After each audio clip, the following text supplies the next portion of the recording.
Trying to challenge that. We recently, put together a report, a task force on closing the achievement gap. We've got a number of recommendations that we'll be looking forward to moving forward with. And again, I don't think it's any surprise when you take a look at those groups. Our First Nation students, our Black students, our Portuguese students, our Hispanic students. Great concern for us. So, if this were a year ago or 15, 16 months ago, and we were having this meeting, this series, I would imagine we would have twice, 3 times the number of attendees, because the Afrocentric school issue was hot at the time. That came before you, actually preceded you, but from what I've read and known, that's one of the ideas that you've had to help bridge this achievement gap. Can you expand on that a bit? I mean, you've worked in the Jane Finch area, you've worked at Brookview, and Oakdale, Lawrence Heights. Yeah, and Lawrence Heights. Those are areas where achievement gaps, or at least at one time, were very pronounced, and there have been efforts made to bridge that. So maybe you can talk about your experience in those communities. Right. And how something like an Afrocentric school is a good idea to help bridge those gaps. Right. Well, I got to tell you, my teaching career started at Oakdale,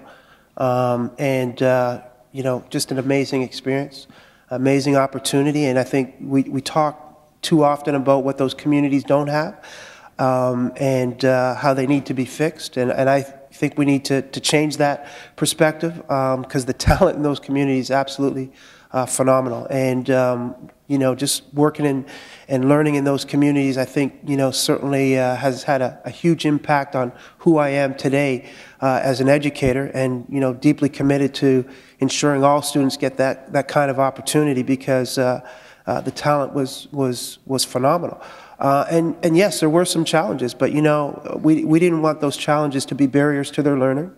Just reminders, and certainly understandings of the realities that some of our students face. But again, given the right supports and the right relationships and the right environments, these kids were absolutely thriving. And a lot of these kids, when we started to disaggregate the data, were coming from some of those subgroups of learners that I referenced earlier.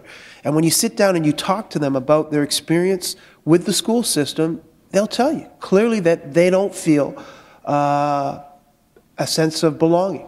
They don't feel that they're represented in the curriculum. They don't feel that there's people who are teaching them that reflect where they're coming from. And the Afrocentric school gave us an opportunity to almost be a demonstration school to take a look at, when you create the right conditions and you address some of these issues that have been around since I was in school, that, these students can and will be successful. And I've been, I wasn't here when that was all going down, but I've said it, and I'll say it again. I was 100% supporter of the Afrocentric school, and, any program that we do has to be driven by the data. And when you look at the data of those groups of learners, those subgroups of learners, I mean, you'd have to be troubled. At a 40% dropout rate or push-out rate, however you want to describe it, you'd have to be really concerned.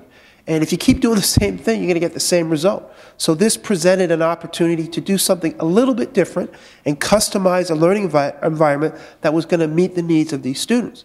Now, my only caution with this all along was it does have the potential to let the rest of the system off the hook. When you have 30,000 black students in your system, and you get 200 or whatever served in one school, that leaves a whole lot of others that you got to be concerned about. So any strategy that we do, and the same thing when I've talked about the boys' school, is, a boys' school is just one part of the puzzle, and that approach has to be multifaceted. So we have to find ways to penetrate every classroom of every school to ensure all students, not just the 100 kids that are at this school or this program, are getting served in a way that's going to meet their needs. I guess one of the concerns that people have is you really start to sectionalize your education. I don't want to use segregate, Well, I got to tell you, when people, talk to me about it, they say, first you segregated on race, Right. now you're segregating on gender, and I say it's not segregation, it's salvation. It's an opportunity for us to create personalized, customized learning experience and environments. And again, anything we do has to be driven by data. This isn't, something sounded like a good idea. This is coming from a concern with who we suspend, who's underachieving, and you say, okay, what else can we do, and what can we do differently to better support these students? Interesting. I'm sure there will be questions on that one. You also said today that the traditional unisex approach to education is seriously flawed. Yeah. Do you talk about that?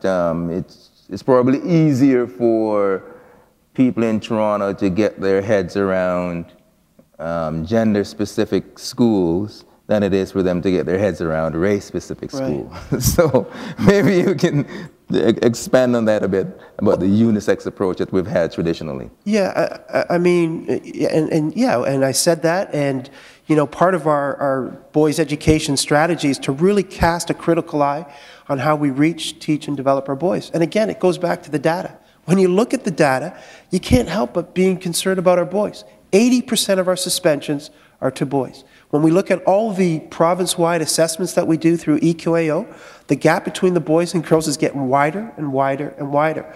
When you take a look at who's disengaged, who feels alienated, who doesn't feel connected to their school, to our system, it's disproportionately boys. When you take a look at leadership in our schools, and one of the great things about this job is I get the opportunity to attend a lot of graduations.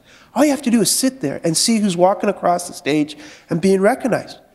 Girls are outperforming our boys. And hey, I'm all for it. That's fantastic.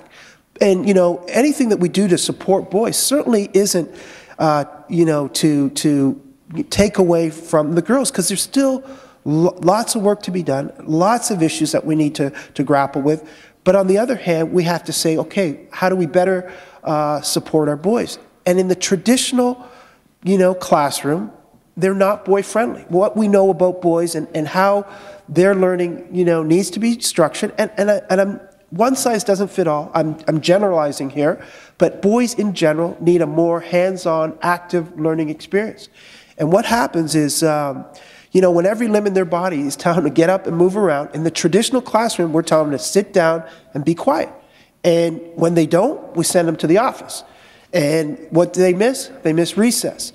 And when when all the research says that all kids need 2 or 3 recesses a day, we're taking away the one that they have. There's just a disconnect there. So really starting to reflect on how we can better serve our boys, better support our boys, is critical to our success. At the Toronto District School Board, we have 130,000 boys. So one school here, a program here, isn't going to make the kind of impact that we want. So again, we're looking at a multifaceted strategy, high-yield strategies in the classroom to support all students. And the thing about it is, when you do that, when the tide goes up, everyone benefits. The girls benefit as well, because what you're doing is you're putting a focus on instruction, and at the end of the day, that's the most important thing. So differentiating the instruction and ensuring that we honor all the different learning styles that our students have. The first time I met you was you were either principal or vice principal at a school in Lawrence Heights. Yes. And I was singing in a choir at the time, and one of your music teacher got our choir to come in to sing with your boys. Yes. Does that tell us how that fits in with education, right, and the type of success that particular program had?